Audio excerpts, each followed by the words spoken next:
Just make sure you use the microphone. Okay, good morning, everybody. My name is Art. I'm WA8RMC. I'm the host for the ATV Forum, and we got a nice we've got a nice spot in 1003, 1004. In which building is it? I forget Building which one. building it is. Anyway. Building 1. Building 1. Okay, so that's the rest. Okay, what I've got is that you got me off into a different thing from where I'm used to looking at it. What I'd like to talk about is the comparison for digital and analog television. Like to start off by then, most people know what analog television is like, but not introduced to digital television at all. So I'd like to give some examples of the advantages and disadvantages of both analog and digital television. So here we go. Amateur television.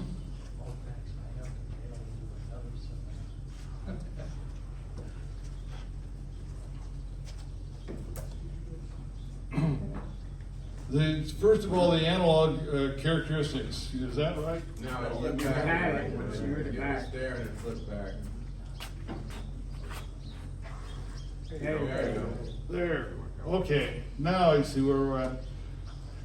For analog ATV characteristics, basically it's the simplest mode for amateur television. That's nice because it serves as a beginning for anybody that's not familiar with it. It's a little bit easier to get started in something like that than anything in digital. Okay, it's advantage of it. It's good for DX operation. DX, you're interested in just being able to see something. You're not interested in high quality. So it's the idea of being able to see something or not at all as far as television is concerned. So it's good for DX operation. It's the least expensive of all the modes.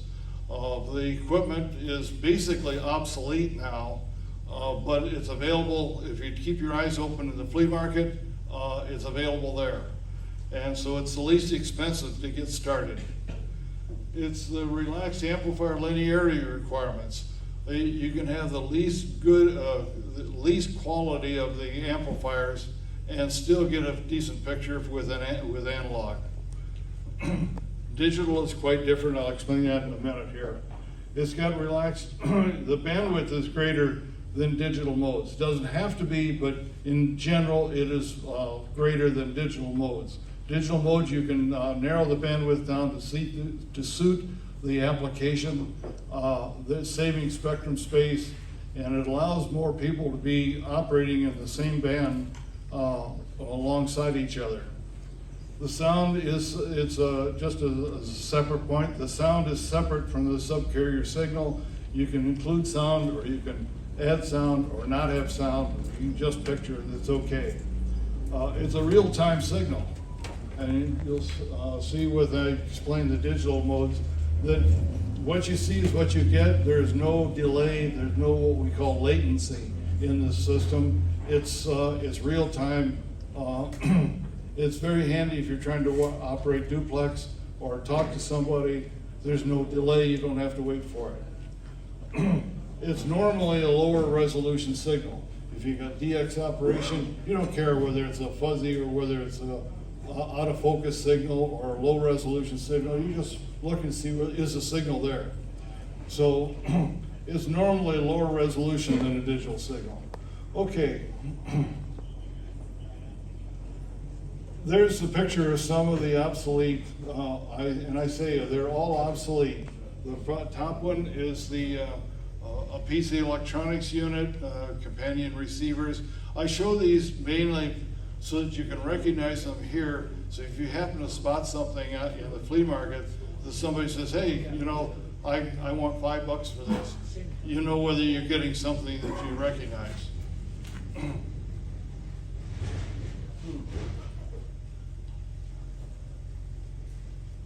Going the wrong way again. Okay, for comparison, there's some of the digital television equipment.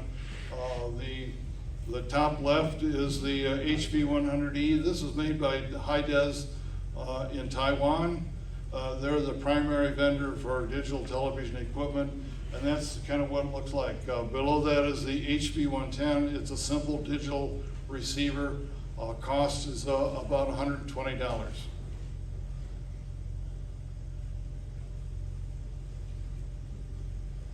I'm going the wrong way again.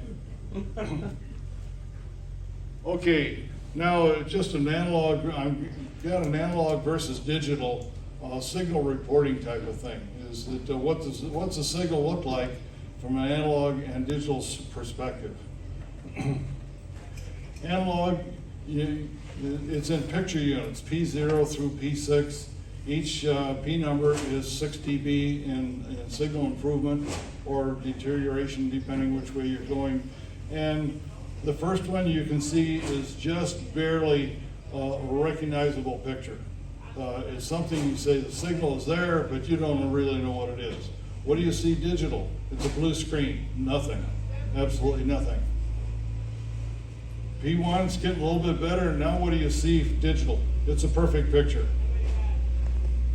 So it's with analog, it's the signal gradients as it gets better and better and better until you get what we call a P5 picture. And digital, it's P5 from the get-go. So that's the difference in digital and analog, right, as far as signal is concerned. Okay, analog advantages over digital. It's a good starter project for the hobby. It's the easiest to implement. I'm duplicating some efforts here, but I'll let you know. And it's low cost. Surplus equipment is available at Hamfest, like I just mentioned. It's good for DX operation. And that's about it, as I know it. Now, the digital advantages over analog. The picture quality, as you saw in the previous sequence, picture quality is near perfect all the time, except when you get right to the noise level. And that's what they like for DX operation and analog, is you can see the picture, but you don't really care what the quality is, just the fact that you recognize it. So, okay, noise and multipath cancellation is possible. That means that if you've got tall buildings in the area or mountains in the area, that you get echoes or reflections. In analog, you get severe ghosting, and everybody knows what the ghosting in the analog picture is like. We haven't forgotten the old analog days. But digital, it takes care of that.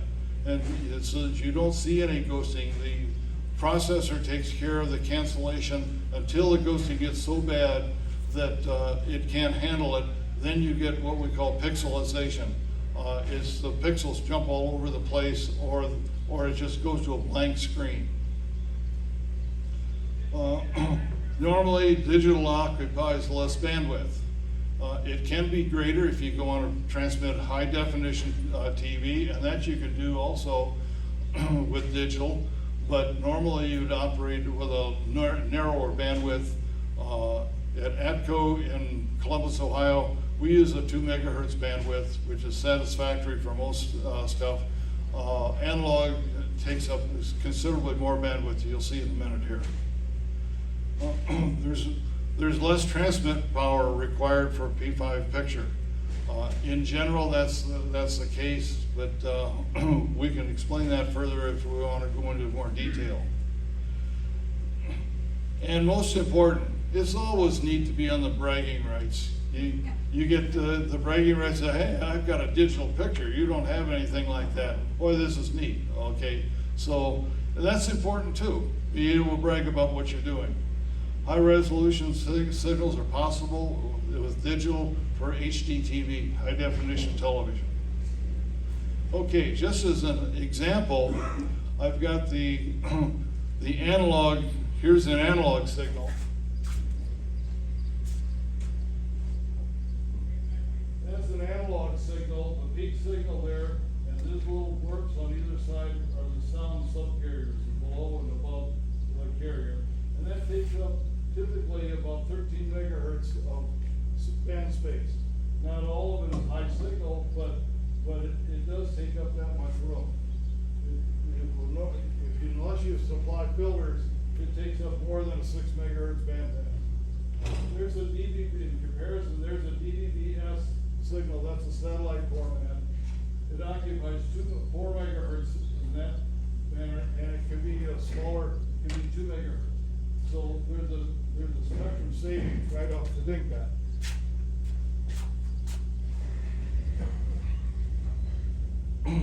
Okay, we're into digital. Let's DVB-S and S2. DVB, there's 2 basic forms of digital formats. There are more than that. There's a handheld, there's smartphone, and different formats that are seldom used. But basically, there's 2 formats. DVB-S is the commercial satellite format. That's the format that every commercial user has for all the satellites globally. And it's the general commercial standard format. It's most widely used in Europe on the 1200 to 13 megahertz band for DATV. For television, for ham use on 23 centimeters, they use DVB-S. Transmit boards are expensive and difficult to build. Yes, they are, but there are some available. Signal is not real time. There is a delay of between 1 and 2 seconds. In some cases, the delay may get excessive, more than 2 seconds, but it's typically about a 1 to 2 second latency or delay time between when the signal first appeared and when you see it. The format is QPSK. It's short for quad phase shift keying. That's the official name, QPSK. There are other modes, COFDM, available, and QAM 16 and 64, but for ham use, most of us use just QPSK.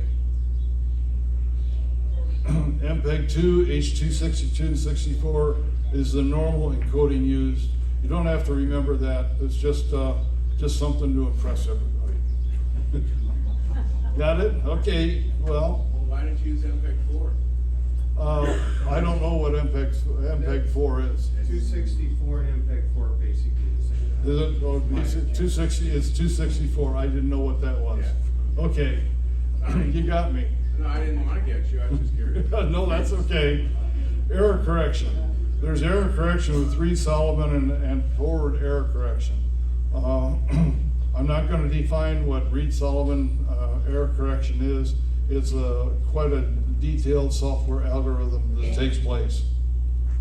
Okay, this is an example in DVB-S it illustrates what we call spectral regrowth as it goes through amplifiers. As you process the signal through an amplifier, it adds a certain amount of distortion. The distortion is either through the circuit limitations, the noise generated from the components itself,